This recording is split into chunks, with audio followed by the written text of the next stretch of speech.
こんにちは、大輔です。政府がね、いよいよ検討を始めたようですね。入国制限の緩和ですね。金曜日に日経新聞が報じたキーワードになります。ではまずね、結論からいきましょう。楽観的路線とね、悲観的路線が入り混じっている中で、世界の各国が入国制限緩和に対して互いの動きをね、様子を見合ってるということでしょうね。ただね、一点だけ言えることは、ごく小さな形はあれど、何らかの規制緩和は6月には見られるんではないかと思っております。で、本日はね、その理由を述べていきます。で、この動画の最後で私がね、予測をする早い段階での渡航解除国ですね、を述べたいと思いますので、ぜひぜひ最後までご覧ください。ではね、世界の中でも特に渡航解禁の動きが見えるですね、これらの順序で考察をしていきます。まず第1点目に EU で進む国境解除と、次にですね、低感染隣国の台湾、ベトナム、最後に第一波収束国として中国、韓国との関係性を述べていきたいと思います。ではまずは EU で進む国境解除の話からですね。各国のね、感染状況の深刻さに左右される形にはなるんですが、部分的にね、入国が解除されるっていう状況になっていきそうな動きが見えています。制限解除に動き出している国といえば、ギリシャ、ドイツ、フランス、オーストリア、スイスと、これらの国になっています。例えばですね、ドイツなんかは6月15日までにね、国境開放予定だというふうに報じているんですよね。で、ギリシャなんかはですね、ギリシャ国内の GDP の約3割が観光産業に支えられてるってことなんで、6月の15日からね、観光客受け入れ再開を目指してるなんていうことが報道されています。で、その反面でね、感染者数が未だ深刻な国でいうと、スペインとかね、イタリア、イギリスとか、この辺りになるんですが、解禁の方向性っていうのは、一段階ね、遅くなるんじゃないかなというふうに考えています。で、イタリアに関しては、EU 諸国側の入国制限というのは6月3日には解除をしていくというニュースが入ってるんですけど、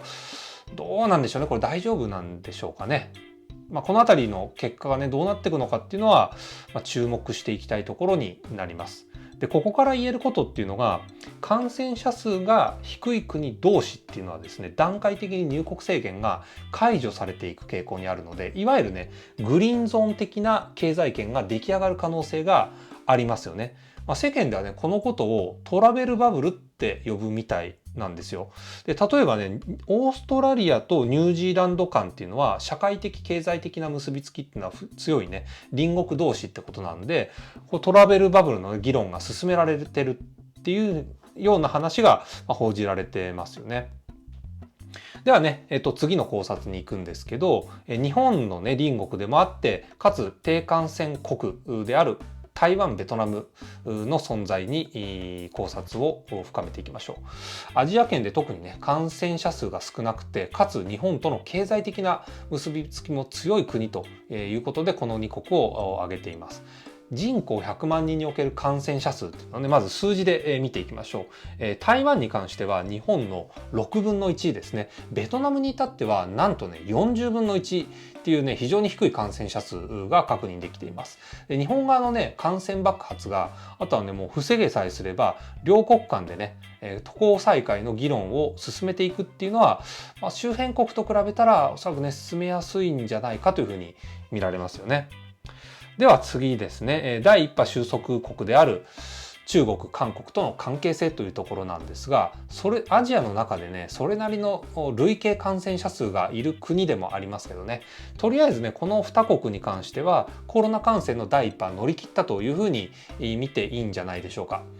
で、両国ともにね、日本との経済的な結びつきっていうのは非常に強いですよね。これは皆さんもご存知の通りだと思いますけど、5月15日のね、日経新聞にこんな話が載ってたんですよね。日本国内の企業から中国、韓国などに幹部をね、往来をさせてほしいという、そういう声がね、上がってるようなんですね。それを受けて、ビジネス渡航のね、容認を、していこうという検討が政府で始まっているという、こんなね、ニュースが確認できています。ではね、これらの背景をまとめていきましょう。日経新聞が報じる日本政府の動きを見るとですね、入国制限緩和はこのね3ステップで行われるようなんですね。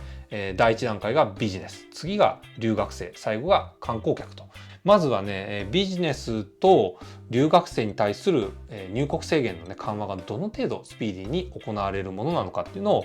6月のね状況を見定めていきたいところになります。次に入国制限が緩和される際の新基準ですね。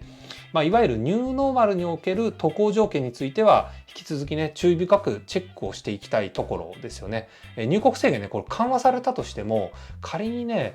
医療機関が発行するコロナ陰性の証明書が必要ですよっていう話に仮になったとすると、これはすなわちね PCR 検査だとか抗体検査っていうのを自分で受けないといけない、実費で受けないといけないってことにおそらくなるでしょうね。で何よりね日本ってちょっとね心配なのが民間も含めて検査体制がねあんま整ってないような見え方ですよね。なんで、渡航制限がね解除されたとしてもこの医療機関の確認が検査がですね待ち行列ができる可能性っていうのが、懸念として上がるんじゃないかなというふうに見ています。なんでね6月の緩和状況を見つつ、早くともね観光客どうでしょうね。早くとも7月とか8月とかかつ限定的な国地域を対象にして緩和されていくっていうのがあくまでも楽観的な見方ですけど、そういう方向性なんじゃないかと思います。もちろんね日本であったりもしくは世界的に二次感染が起きてしまえばこういった見通しっていうのはもっと後ろになってしまいますんでね、なんとか収まってほしいところですよね。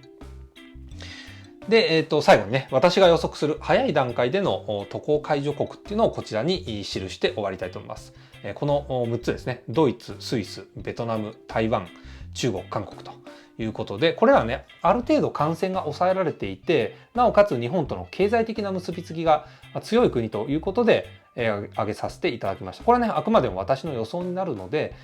皆さんは政府の動きをね、注意して見守っていってもらえればと思います。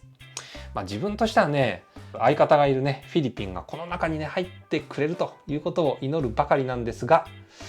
ドゥテルテ大統領頑張ってということで、本日の動画は以上となります。さよなら。